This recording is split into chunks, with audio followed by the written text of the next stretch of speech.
The most dangerous contracts are never signed with ink. They're signed with lonely hearts that swear they'll never fall in love.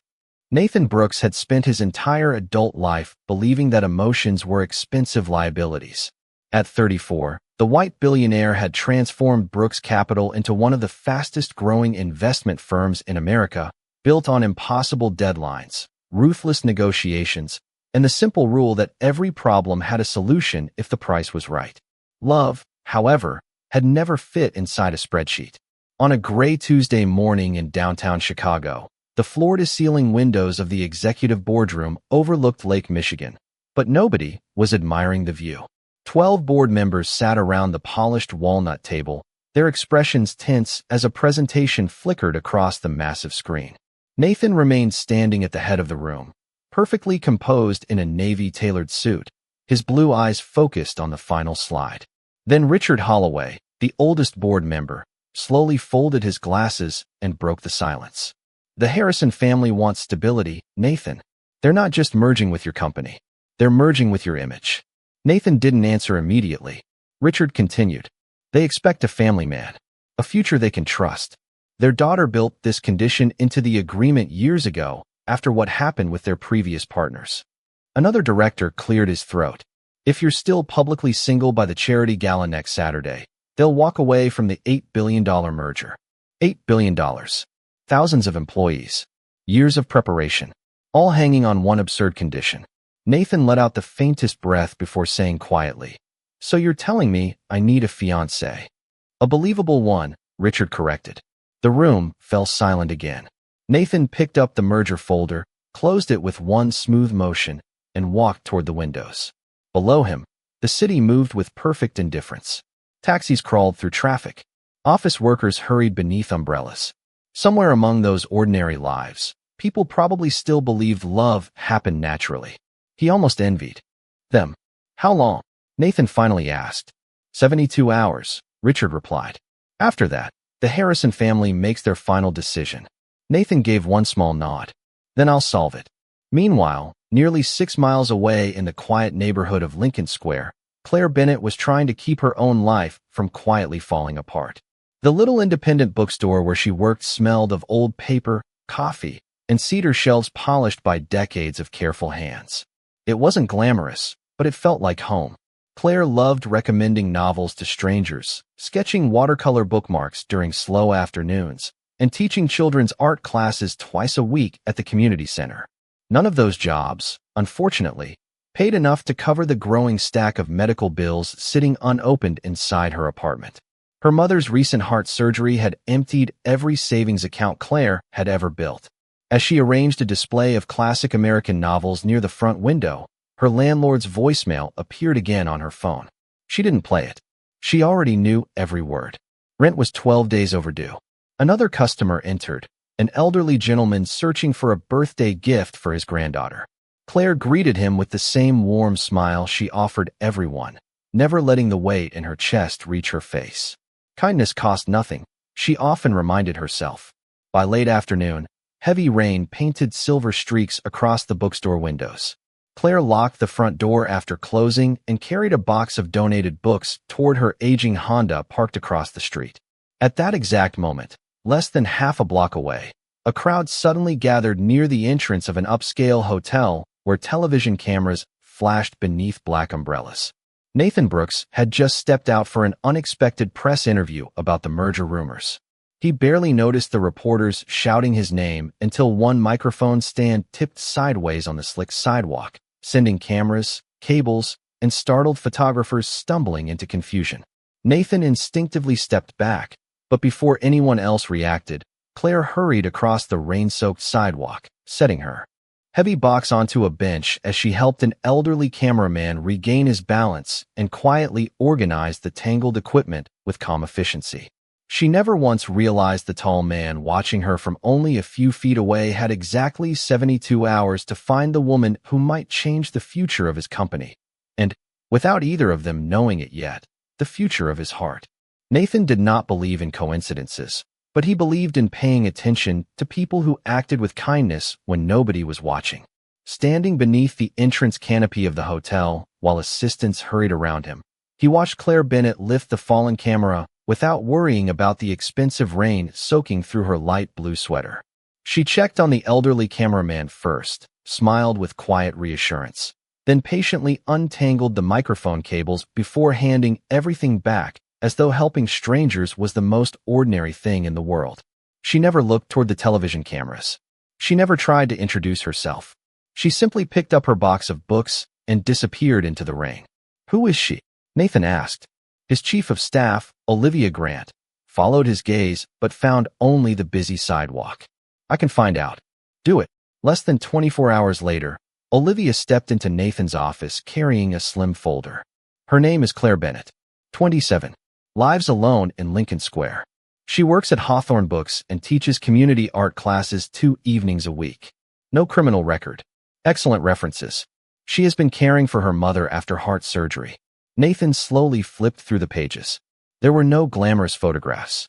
No social media scandals. No headlines. Just a life built on ordinary routines and quiet responsibility. Then one page caught his attention. Outstanding medical debt.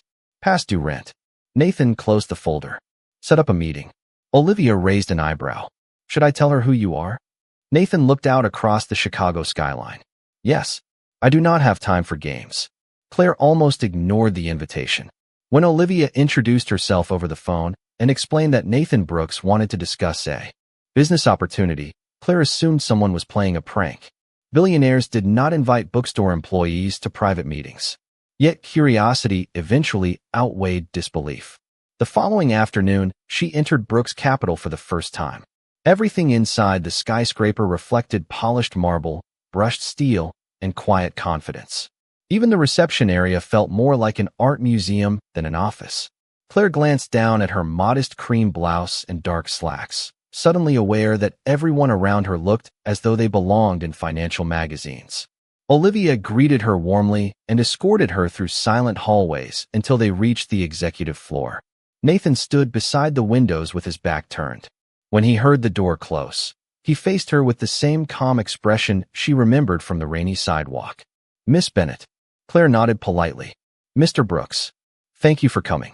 I am still trying to understand why I am here." Nathan gestured toward 2 chairs facing each other rather than his enormous desk. It was an intentional choice. This was not a negotiation across a battlefield. It needed to feel like a conversation. Claire sat carefully while Nathan remained standing for another moment before finally taking the opposite seat. Neither spoke immediately. The silence was surprisingly comfortable. Nathan broke it first. "You helped someone yesterday without expecting anything in return." Claire looked slightly confused.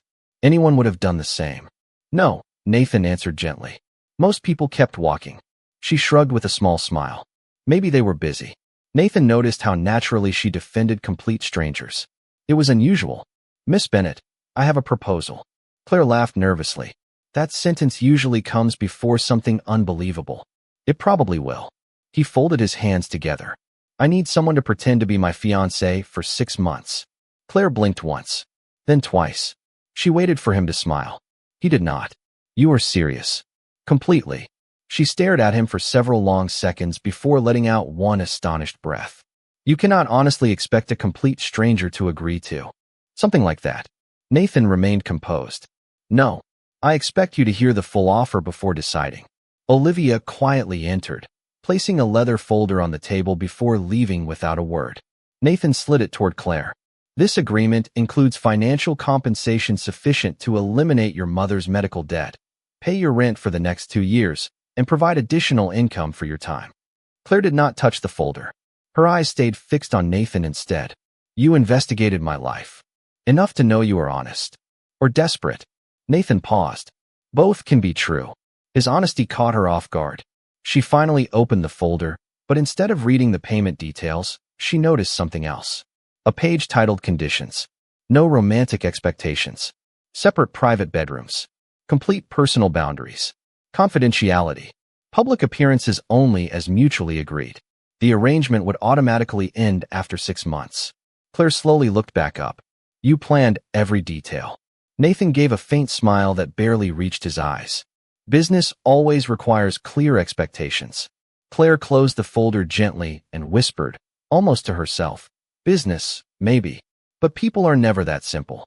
Claire barely slept that night. The leather folder rested unopened on her tiny kitchen table while the steady hum of traffic drifted through the apartment window. Every few minutes she looked at it again, almost expecting it to disappear like an impossible dream.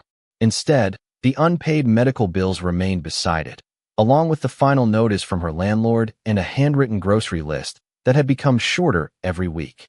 She had always believed that accepting help meant giving up a piece of her independence, but this offer was something entirely different. It was not charity. It was not romance. It was a contract. The next morning, she visited her mother at the rehabilitation center just outside the city. Margaret Bennett smiled the moment Claire entered carrying a small bouquet of fresh daisies from the farmer's market. "Those flowers cost money you should be saving," Margaret teased softly. Claire laughed. $5 well spent. They talked about ordinary things for nearly an hour before Claire finally mentioned Nathan Brooks. Her mother's expression shifted from curiosity to complete disbelief as Claire carefully explained every detail of the proposal. When she finished, silence filled the room. Margaret reached across the bed and gently squeezed her daughter's hand. "Only you know the right answer." Claire looked down. "What if people think I sold myself?" "People always think something," her mother replied kindly. "The better question is whether you can look in the mirror every morning and still recognize yourself." Claire nodded slowly. Those words stayed with her during the entire drive back to Chicago. By late afternoon, she was standing once again inside Brooks Capital. Nathan was already waiting in the same conference room, reading through financial reports with complete concentration. He stood as she entered. "You came back." "I did. Have you made your decision?" Claire took one slow breath. "I will do it." Nathan simply nodded, as though he had expected that answer. But there was something softer behind his composed expression. Relief, perhaps. "Thank you." Olivia entered carrying revised paperwork while the company's legal advisor briefly explained each clause in plain language. Claire listened carefully instead of rushing through the pages. Every condition was exactly as Nathan had described. 6 months. Public appearances. Mutual respect. Complete freedom once the agreement expired. Nothing hidden between the lines. She signed first. Nathan signed immediately afterward. The contract was complete. Olivia smiled warmly. "Congratulations. We have exactly 48 hours before your first public appearance." Claire blinked. 48 hours? Olivia answered with cheerful confidence. "Enough time for etiquette coaching, wardrobe fittings, media preparation, dining protocol, family history, charity briefings, and security orientation." Claire looked at Nathan. "You were serious about every detail." Nathan allowed himself the smallest smile. Preparation reduces unnecessary surprises. The following 2 days became a whirlwind unlike anything Claire had ever experienced. A stylist introduced elegant dresses that felt impossibly expensive. A communications consultant patiently coached her through interviews. A dining instructor explained which fork belonged with which course, while Claire accidentally reached for the wrong one 3 times in a row before laughing at herself. Even Nathan almost smiled when she whispered, "I never knew rich people needed this many forks." "Neither did I when I was younger," he admitted quietly. That unexpected answer surprised them both. Beneath the polished routine, Nathan noticed something impossible to teach. Claire thanked every employee by name after hearing it only once. She complimented the tailor's craftsmanship. She asked the security guards how long they had worked for the company. During lunch, she noticed an assistant eating alone and invited her to join the table without hesitation. No coach had instructed her to do those things. They simply came naturally. On the evening before the gala, Olivia escorted Claire to the private residence where she would be staying during the agreement. The Brooks estate overlooked the northern shoreline, surrounded by towering oak trees and perfectly trimmed gardens. Inside, the mansion felt breathtakingly beautiful and strangely quiet. Every room reflected flawless design, yet very little suggested that anyone truly lived there. Claire walked slowly through the grand entrance until her attention settled on an antique pocket watch displayed beneath glass in the library. The silver case showed tiny scratches from decades of careful use. It belonged to Mr. Brooks's father, the house manager explained. It stopped working years ago. Claire leaned closer, studying the delicate craftsmanship with thoughtful eyes. "It is too beautiful to stay silent forever," she murmured before gently stepping away. From the second-floor balcony, unnoticed by everyone below, Nathan watched her pause before the old watch instead of the priceless paintings surrounding it. And for the first time since this extraordinary arrangement had begun, he wondered whether the greatest surprise waiting inside this contract had nothing to do with business at all. The annual Harrison Foundation Gala transformed the historic Chicago Cultural Center into a sea of crystal chandeliers, polished marble, and quiet conversations wrapped in expensive tuxedos and elegant evening gowns. Every guest seemed to understand the invisible rules of wealth, where every smile carried intention and every handshake could shape a future business deal. Claire stepped out of the black sedan beside Nathan, her emerald evening dress simple compared to many around her, yet graceful enough to draw quiet admiration. She instinctively reached to smooth a loose strand of blonde hair before remembering the etiquette coach's advice. Nathan noticed the nervous gesture and, without thinking, offered his arm. "You do not have to impress anyone tonight," he said softly. "Just be yourself." Claire looked at him with a faint smile. "That is actually the hardest assignment anyone has given me this week." A genuine smile briefly crossed Nathan's face before photographers called his name. Camera flashes lit the entrance as they walked together across the red carpet. Reporters shouted questions about the merger, about their engagement, about wedding plans that did not exist. Claire remembered every coaching session but answered naturally instead of sounding rehearsed. "Nathan is very kind," she said with a calm smile. "I am grateful we found each other when we did." Nathan turned toward her for the briefest moment, surprised by how sincere the words sounded even though they were part of the performance. Inside the ballroom, executives, philanthropists, politicians, and investors filled the room with polite conversation. Waiters moved gracefully between tables carrying sparkling water and carefully prepared appetizers. Claire quietly thanked each server who stopped beside them, earning puzzled looks from several nearby guests who clearly considered such gestures unnecessary. Nathan noticed every one of those moments. Then another familiar voice interrupted the evening. "Well, this is unexpected." Victoria Hayes approached with effortless confidence, wearing a silver designer gown and the same perfectly controlled smile Nathan remembered from years earlier. She had once been the woman every business magazine expected him to marry. Instead, they had ended their relationship when ambition proved stronger than affection. Victoria slowly looked Claire up and down before extending a perfectly polished hand. "You must be Claire." Claire accepted the handshake warmly. "It is nice to meet you." Victoria's smile remained pleasant, but her words carried an unmistakable edge. Nathan has always been very careful about the people he allows into his world. You adjusted remarkably fast. Claire recognized the hidden challenge, but refused to answer with bitterness. "Everyone here has been welcoming. I have been fortunate." Victoria glanced toward Nathan. "Have they? That is wonderful." Before anyone could respond, an elderly board member accidentally stumbled while rising from his chair after catching the edge of a decorative rug. His cane slipped several feet across the polished floor. Conversations paused. Several guests looked over but hesitated, uncertain whether stepping in would interrupt the formal atmosphere. Claire reacted without thinking. She quickly crossed the room, picked up the cane, and offered her arm with a gentle smile. "Take your time, sir." The gentleman steadied himself and smiled gratefully. "Thank you, my dear." "There is no rush," Claire replied. "The evening is still young."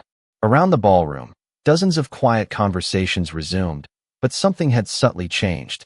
The Harrison family patriarch had witnessed the entire exchange. So had several influential investors. Nathan watched from across the room, realizing Claire had once again forgotten every lesson about appearances because helping someone mattered more than being seen. During dinner, another unexpected challenge arrived when one of the keynote speakers was delayed in traffic because of heavy rain. The event organizer approached Nathan in visible panic. "We need 10 extra minutes before introducing the scholarship program." Nathan was about to step forward when Claire quietly leaned toward him. "May I try something?" He studied her expression for a second before nodding. Claire stood, thanked the audience for supporting young artists across Illinois, and shared a heartfelt story about one of her community arts students who had discovered confidence simply by believing that creativity could change a life. She never mentioned herself. She never exaggerated. She simply spoke from the heart. By the time she finished, the delayed speaker had arrived, and the ballroom erupted into warm applause. Even Richard Holloway leaned toward Nathan and whispered, "She was not in the original strategy." Nathan never took his eyes off Claire. "No," he answered quietly. "She is better than the strategy." Across the ballroom, Victoria watched every smile directed toward Claire, every approving nod from investors. Every moment Nathan looked at the woman beside him with growing admiration instead of calculated obligation. For the first time that evening, Victoria's pleasant smile slowly disappeared, replaced by the quiet realization that whatever arrangement Nathan Brooks had created was becoming something far more dangerous than either of them seemed willing to admit. The gala ended beneath a sky heavy with spring rain, but instead of returning directly to Chicago, Nathan and Claire boarded the company helicopter for a scheduled overnight visit to the Harrison family's mountain retreat in northern Wisconsin, where the final discussions surrounding the merger would continue the following morning. The flight began smoothly, the city lights slowly disappearing beneath layers of dark clouds, while Claire quietly admired the endless forest stretching below. She had never traveled by helicopter before, and although she tried to hide her nervousness, Nathan noticed her fingers tightening around the leather armrest. "You can admit this is your first flight like this," he said with a faint smile. Claire laughed softly. "Was it that obvious?" "Only because you have looked out the same window every 30 seconds. I was hoping the trees might become less intimidating." Before Nathan could answer, the pilot's calm voice came through the headset. A stronger than expected storm system had moved across their planned route, making it unsafe to continue toward the retreat. The safest option was an immediate landing at a privately owned mountain lodge, maintained by one of Brooks Capital's partners until the weather improved. Less than 20 minutes later, they stepped into the rustic lodge as rain tapped steadily against the wooden roof. The caretaker, an elderly couple preparing to leave before the storm intensified, welcomed them warmly, explained that emergency supplies were fully stocked, and assured them the weather forecast predicted clear skies by morning. Soon after, the couple departed down the mountain road before conditions worsened, leaving Nathan and Claire completely alone inside the quiet cabin. For the first time since signing their agreement, there were no assistants, no security team, no photographers, no board members, and no carefully rehearsed conversations. The fire crackled gently inside the stone fireplace, while wind whispered through the towering pine trees outside. Claire wandered slowly around the cozy living room, smiling at shelves filled with old books, handmade quilts, and family photographs from generations she had never known. "This place actually feels lived in," she said quietly. Nathan removed his suit jacket and loosened his tie for what seemed like the first time in weeks. "That is probably why I like it." Claire glanced toward him with surprise. "You have been here before?" "My father used to bring me every autumn." His voice carried an unfamiliar softness. She sat across from him near the fireplace without speaking. She sensed he was remembering something important. After several quiet moments, Nathan finally continued. "He believed success meant very little if you forgot how to be present with the people you loved." He stared into the fire before adding almost to himself, "After he passed away, I stopped coming here." Claire listened without interruption. She had never heard him speak without carefully choosing every word. Tonight his voice sounded different. Less like a chief executive, more like a son who still missed his father. "The pocket watch in your library belonged to him, did not it?" she asked gently. Nathan looked up, surprised she remembered. "Yes. It is beautiful." He smiled sadly. "It stopped the day of his funeral. I had it repaired twice." "Neither attempt worked." Claire nodded thoughtfully. "Sometimes people keep broken things because fixing them feels like admitting time moved on." Nathan looked at her in silence. No financial expert had ever spoken to him that honestly. No business partner had ever understood grief in a single sentence. He finally asked, "What about you?" Claire folded her hands around the warm mug of tea resting beside her. "When my father passed away, my mother stopped painting." She looked toward the dancing firelight. "She always said art was something they shared together. After losing him, every blank canvas reminded her of what was missing." She smiled gently. "That is why I started teaching children. I thought maybe if enough people kept creating beautiful things, somehow the world would feel a little less empty." The room became wonderfully quiet again. Rain continued falling outside, while the fire filled the cabin with gentle warmth. Nathan realized he could not remember the last conversation in his life that had nothing to do with money, deadlines, or negotiations. Claire noticed him staring into the flames. "What are you thinking?" she asked. He answered honestly before he could stop himself. "That this is the first peaceful evening I have had in years." Claire smiled. "Then maybe storms are not always interruptions. Sometimes they are invitations to slow down." Nathan quietly laughed, a genuine laugh that surprised even him. Later that evening, before they retired to their separate bedrooms exactly as their agreement required, Claire passed through the small study where an old wooden workbench stood beside the window. Resting on the shelf was a collection of antique repair tools remarkably similar to those used by traditional watchmakers. She gently picked one up, then looked thoughtfully toward the upstairs hallway where Nathan had disappeared moments earlier. Outside, the storm slowly began to fade, but inside the quiet mountain lodge another kind of change had only just begun. Morning sunlight poured through the cabin windows as though the storm had never existed. Mist drifted gently above the pine trees, and the mountain air carried the fresh scent of rain-soaked earth. Claire woke early, unable to shake the memory of the antique repair tools she had discovered the night before. Before Nathan came downstairs, she quietly returned to the small study, carefully opened the wooden toolbox, and examined the delicate instruments with genuine fascination. She had learned basic watch repair from her grandfather during childhood, not as a profession but as a quiet hobby shared over countless Saturday afternoons. When she later found the old pocket watch resting inside a velvet-lined drawer nearby, she hesitated. She had no intention of repairing it without permission. Instead, she simply studied the worn engravings before placing it exactly where she had found it. A voice behind her broke the silence. Most people noticed the paintings first. Claire turned to find Nathan standing in the doorway, holding 2 steaming mugs of coffee. "I suppose I have never been most people," she replied with an embarrassed smile. Nathan walked closer and placed 1 mug beside her. "Neither have I." He looked at the watch resting in its case. "Do you really think broken things deserve another chance?" Claire nodded without hesitation. "Only if they still have a story left to tell." Nathan said nothing for several seconds. Those words stayed with him long after they boarded the helicopter once the weather cleared. Back in Chicago, life immediately accelerated again. Meetings replaced quiet conversations. Reporters followed every public appearance. The Harrison family announced that merger negotiations had entered their final stage, and financial media quickly shifted its attention toward Nathan and Claire, praising them as the city's newest power couple. Headlines praised their chemistry, their charity work, and their apparent devotion to one another. Ironically, the more convincing their performance became, the harder it was for Nathan to remember where the performance ended. One afternoon, he arrived unexpectedly at Hawthorne Books while Claire finished organizing a weekend author event. She looked genuinely surprised to see him standing between shelves filled with classic novels. "This is not exactly your usual office," she teased. Nathan glanced around the cozy bookstore. "It is quieter than mine." Claire laughed softly. "That is because books rarely interrupt each other." As they spoke, a young father entered with his little son searching for adventure stories. Claire immediately excused herself to help them. Nathan remained nearby, quietly observing. She knelt beside the child, recommended books with infectious enthusiasm, and celebrated the boy's excitement as though helping him discover reading was the most important meeting of her day. She never noticed Nathan watching from the next aisle. For reasons he could not explain, seeing her kindness in her own world affected him more deeply than any glamorous appearance at a charity gala ever had.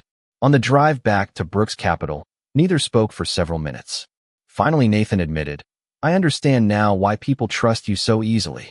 Claire smiled while looking out the passenger window. "Because I recommend good books?"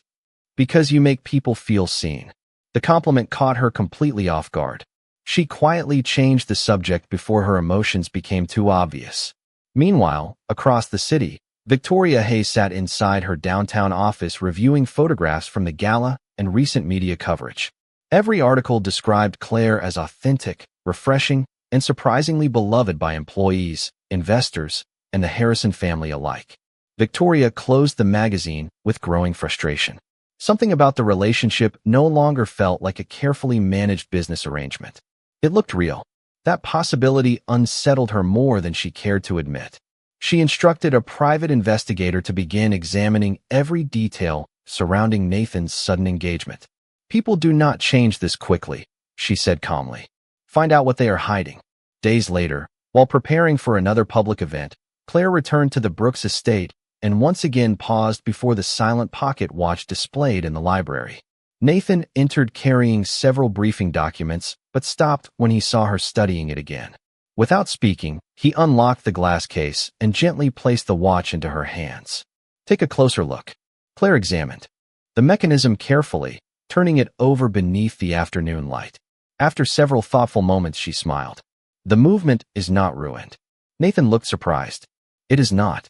No. Someone repaired the wrong part years ago. She looked up with quiet confidence.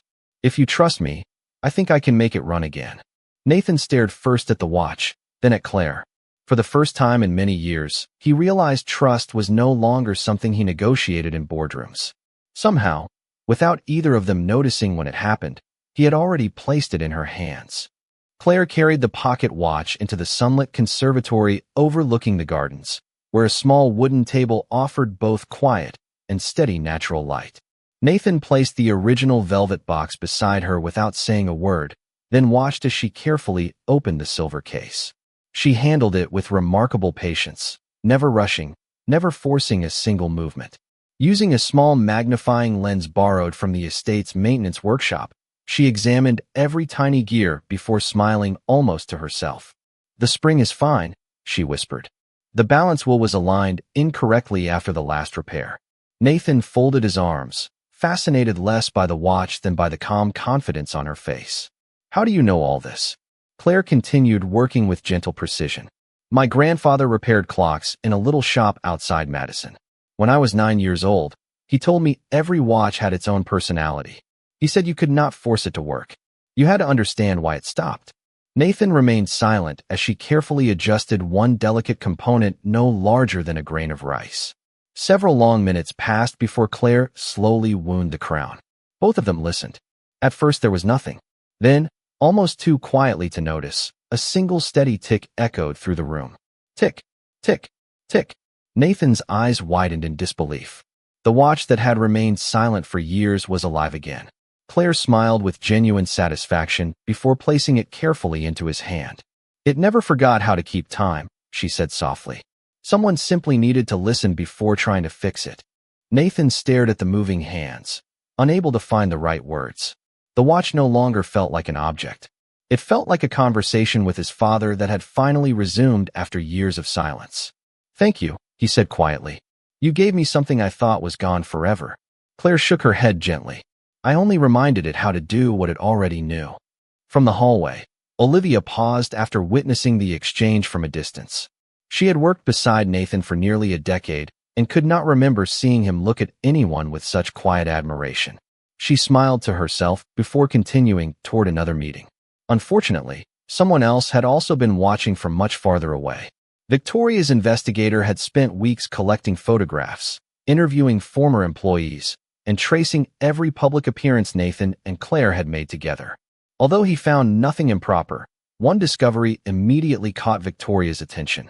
A confidential copy of the original engagement agreement had been stored electronically during legal review. It was heavily protected, but not impossible to obtain through unethical means. 2 days later, an anonymous envelope arrived at Victoria's office containing printed pages from the contract. She slowly read every clause before a satisfied smile appeared. So it really was business, she murmured. Now let us see how long the fairy tale survives the truth. The following week, Brooks Capital hosted a major press conference announcing the final stage of negotiations with the Harrison family. Television crews packed the auditorium while investors, journalists, and business leaders filled every seat. Nathan stood confidently behind the podium as Claire waited nearby, wearing a navy dress that reflected the same quiet elegance she had shown since entering his life. Before the formal presentation could begin, Victoria calmly rose from the audience. Excuse me, she said politely. I have one question before everyone celebrates. The room grew noticeably quieter. Nathan recognized her immediately. This is not the appropriate time, Victoria. She smiled with perfect composure. Actually, I believe it is exactly the right time. She lifted several printed pages for everyone to see. Would the public be interested in learning that this engagement began with a legal contract? A wave of whispers swept through the auditorium. Cameras instantly turned toward Nathan and Claire. Victoria continued without raising her voice. 6 months. Financial compensation. Public appearances. Confidentiality. It is all here. Claire felt her heart sink as she recognized the familiar pages. Nathan stepped forward instinctively, but the damage had already begun. Reporters started asking questions from every direction. Investors exchanged uneasy glances. The Harrison family members looked stunned. Claire slowly turned toward Nathan. Neither of them spoke. They both knew the contract had been real. Yet standing beneath the bright television lights, surrounded by suspicion and disappointment, they also realized something far more difficult to explain. Somewhere between the signatures, the mountain storm, the quiet bookstore, and the ticking pocket watch, the agreement had quietly stopped being the truth. Nobody spoke for several long seconds after Victoria revealed the contract. The silence inside the auditorium felt heavier than any accusation. Camera shutters clicked without mercy while reporters waited for someone to deny the documents lying in Victoria's hand. Nathan looked toward Claire, but she was no longer looking at him. She was staring quietly at the floor, not because she was ashamed of accepting the agreement months earlier, but because she suddenly understood how every genuine smile, every meaningful conversation, and every act of kindness they had shared could now be dismissed as part of a carefully written performance. Nathan stepped away from the podium. "The contract is real," he said calmly. Gasps rippled across the room. Richard Holloway closed his eyes in disappointment, while several investors immediately began whispering among themselves. Victoria folded her arms with quiet satisfaction. "Thank you for your honesty." Nathan continued before anyone else could speak. "It was drafted before either Claire or I knew each other. At that time I believed every problem could be solved with an agreement."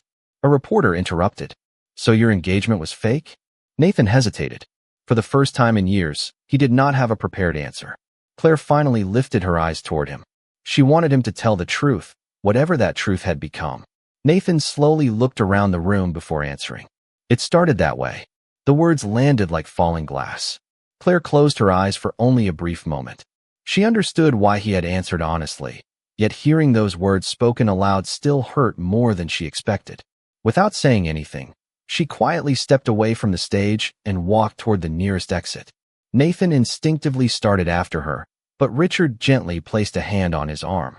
"If you leave now," he whispered, "the merger is over." Nathan watched the doors close behind Claire. On the other side stood $8 billion, years of negotiations, and the future of Brooks Capital. On this side was the woman who had quietly changed everything he believed about trust, family, and kindness. For perhaps the first time in his career, Nathan ignored every calculation.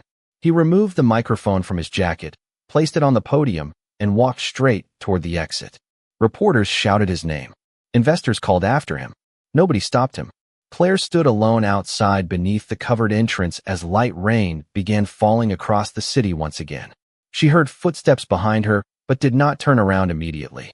"I should never have asked you to become part of my world like this," Nathan said quietly. Claire faced him with tears she refused to let fall. "I knew what I signed, Nathan. That is not what hurts." He waited. "What hurts is realizing I cannot tell where the contract ended and where your heart began." Nathan looked down for a moment before reaching inside his suit jacket. Claire expected him to hand her another legal document.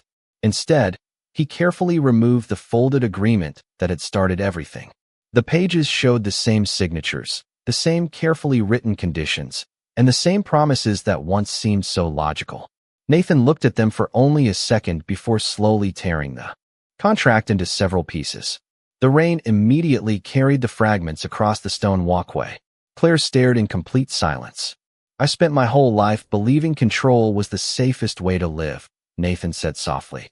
"Then you walked into a bookstore every morning, thanked people nobody else noticed, repaired my father's watch without asking for recognition, and somehow made my house feel like a home." His voice grew quieter. "The contract stopped being true long before today. I was simply too afraid to admit it." Claire searched his face, looking not for perfection, but for honesty. It was the first time she had ever seen Nathan Brooks standing without the protection of confidence, wealth, or carefully planned words. He was simply a man asking to be believed. Inside the auditorium, Confused voices suddenly faded as the Harrison family patriarch stepped outside after witnessing everything through the glass entrance. He looked first at the torn contracts scattered by the rain, then at Nathan and Claire standing together in complete silence. After a thoughtful pause, the elderly businessman smiled gently. "Young man," he said, "business partnerships survive because of trust, not because people never make mistakes." Nathan met his eyes without speaking. The older gentleman nodded toward Claire. "Do not lose the one person who reminded you of that." As he quietly returned inside, Nathan and Claire remained standing beneath the rain, neither reaching for the other yet, both understanding that while the contract had finally disappeared forever, the choice that truly mattered still remained waiting between them. The weeks that followed became the most difficult and the most meaningful season of Nathan Brooks's life. News outlets debated the broken engagement contract for days, yet something unexpected happened after the full story reached the public. Employees spoke about Claire greeting security guards by name. Charity organizations described the countless moments she had volunteered without cameras present. Even members of the Harrison family confirmed that her kindness had never appeared rehearsed.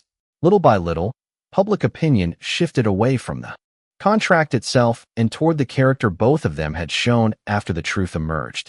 The merger moved forward, not because the engagement continued, but because the Harrison family decided they trusted honesty more than carefully manufactured appearances. Nathan returned to Brooks Capital with a different purpose. Executive meetings became shorter. Community projects received greater investment. Every month, he personally visited programs supporting education and local arts, something he had previously delegated to others. His employees noticed that the once distant billionaire now paused to ask about their families, remembered birthdays, and thanked people whose work had often gone unnoticed. The transformation was quiet, but it reached every corner of the company. Claire returned to Hawthorne Books and resumed teaching art classes at the community center. Life became peaceful again, yet every time she passed an antique clock or heard the gentle ticking of an old watch, she found herself remembering a mountain cabin, a rainy evening, and a man who had slowly learned that vulnerability required more courage than success ever could.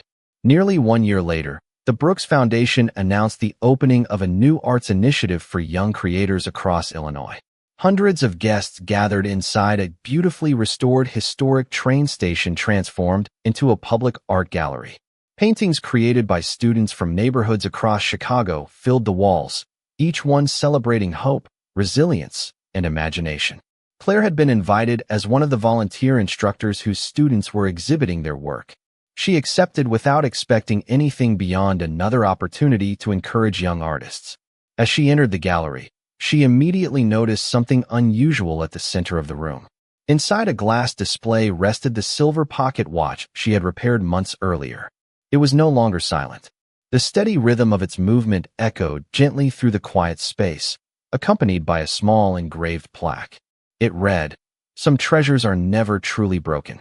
They simply wait for someone who believes they can live again." Claire smiled softly as she recognized the words. "I hoped you would understand the message." She turned to find Nathan walking toward her in a simple dark suit without reporters, executives, or photographers surrounding him. He looked calmer than she had ever seen him. "You kept it running," she said while looking at the watch. Nathan nodded. "Every morning, I wind it before leaving for work. It reminds me not to waste another day pretending that achievement matters more than people." Claire looked around the gallery. "You built all of this." "We built it," he answered gently. "Your students inspired the entire program." For a long moment, they simply admired the paintings together. Laughter from children attending the exhibition drifted softly through the hall, while families proudly admired artwork hanging beside professional collections. The atmosphere felt nothing like the glamorous galas where their story had begun. It felt genuine. Nathan reached into his jacket pocket and slowly removed a small velvet box. Claire looked at him in surprised silence. "Last year I asked you to sign a contract because I believed certainty could protect me from disappointment," he said quietly. "Today I want to ask you something that comes with no conditions, no deadlines, and no guarantees except one." He opened the box, revealing a simple diamond ring that reflected the afternoon sunlight. "I promise to choose honesty before convenience, kindness before pride, and you before every deal I will ever make." His voice remained steady, but his eyes revealed everything he no longer tried to hide. Claire Bennett, will you marry me because there is no contract in the world that could ever describe what you mean to me? Claire felt tears of happiness fill her eyes as she remembered the frightened bookstore employee who had once walked into Brooks Capital believing she would simply play a role for 6 months. Instead, she had found a man willing to change, a family she never expected, and a future built not on signatures but on trust. She smiled through quiet emotion before answering the only word that truly mattered. Yes. Nathan gently placed the ring on her finger as warm applause filled the gallery from the guests who had quietly witnessed the moment. 1 year later, they celebrated a small wedding beside Lake Michigan surrounded by family, friends, bookstore coworkers, company employees, and young artists whose paintings decorated every table instead of expensive centerpieces. Resting in Nathan's pocket throughout the ceremony was the silver watch, still ticking faithfully with every passing second, reminding them both that the greatest moments in life are never measured by wealth or time alone, but by the courage to open a guarded heart and allow love to rewrite every plan that once seemed impossible.